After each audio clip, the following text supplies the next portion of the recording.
مرحبا يا شهر رمضان مرحبا شهر العبادة مرحبا شهر المغفرة مرحبا خير خلق الله.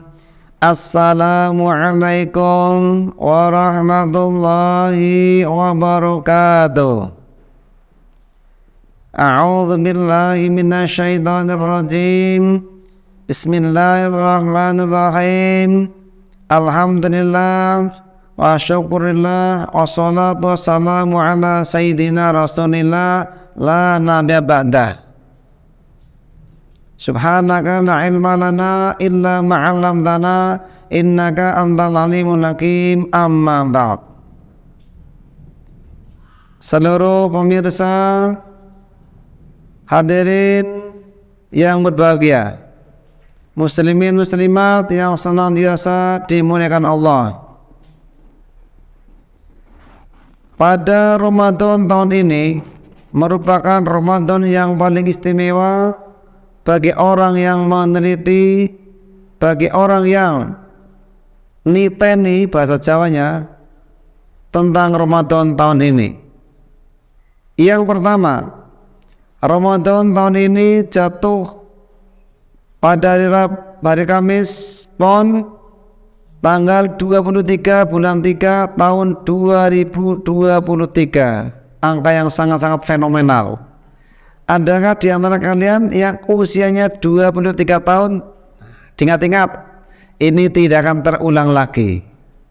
23 bulan 3 2023. Yang kedua, bulan Ramadan tahun ini merupakan bulan yang bersejarah bagi orang NU. Karena kita sebagai orang NU memperingati 100 tahun atau 1 abad kelahiran NU, di mana NU lahir pada tanggal 16 Rajab tahun 1344 Hijriah sampai dengan 16 Rajab tahun 1444 Hijriah. Sangat-sangat luar biasa. Alhamdulillah. Hadirin para pemirsa yang dimuliakan Allah, pada kesempatan kali ini ingin saya sampaikan tentang keutamaan bulan Ramadan. Begitu banyak telah disampaikan oleh para pembicara, para ulama, para mubaligh yang berada telah menyampaikan tentang keutamaan Ramadan. Baiklah, jika saya kupas tentang keutamaan bulan Ramadan. Yang pertama, bulan diturunkannya Al-Quran adalah bulan Ramadan. Seperti dalam Al-Quran Allah berfirman dalam surah Al-Baqarah ayat 185. A'udzu billahi minasyaitonir rajim. Bismillahirrahmanirrahim. Syahrul Ramadan alladzi unzila fil Qur'an hudan lin-nasi wa bayyinatin minal huda wal furqan.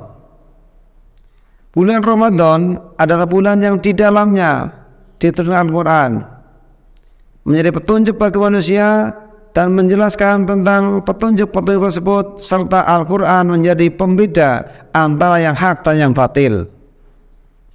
Maka tugas kita adalah memuliakan dan mengagungkan Al-Quran dengan cara, satu, jadikan Al-Quran sebagai bacaan pagi, siang, sore, terlebih di bulan Ramadan.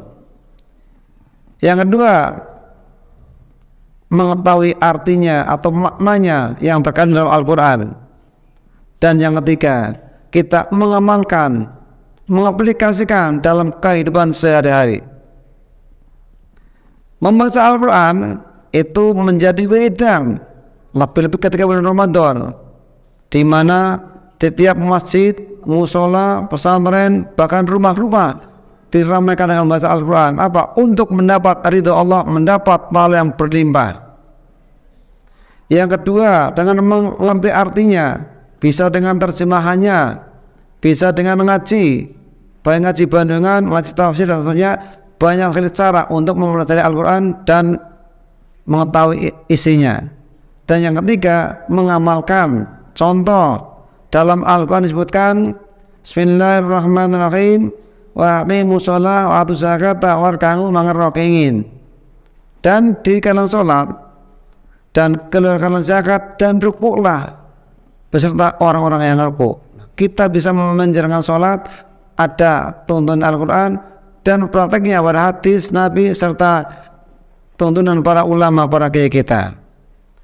Begitu juga dengan zakat, begitu juga dengan ruku atau kita sujud dengan orang-orang yang ruku, artinya orang-orang yang menunaikan ibadah. Hadirin yang dirahmati Allah. Selanjutnya yang kedua, keutamaan bulan Ramadan adalah bulan di mana pintu surga dibuka, pintu neraka ditutup, dan setan-setan dipenjara, dibelenggu. Seperti dalam hadis An Abi Hurairah radhiyallahu anhu qala anna Rasulullah sallallahu alaihi wasallam qala idza ja'a ramadanu futihat abwabul jannah wa ghuliqat abwabun nar wa suffatat asyayatin. Diriwayatkan dari sahabat Abi Hurairah bahwa Rasulullah bersabda, ketika datang bulan Ramadan maka pintu-pintu surga dibuka, pintu-pintu neraka ditutup, dan setan dibelenggu, dipenjara.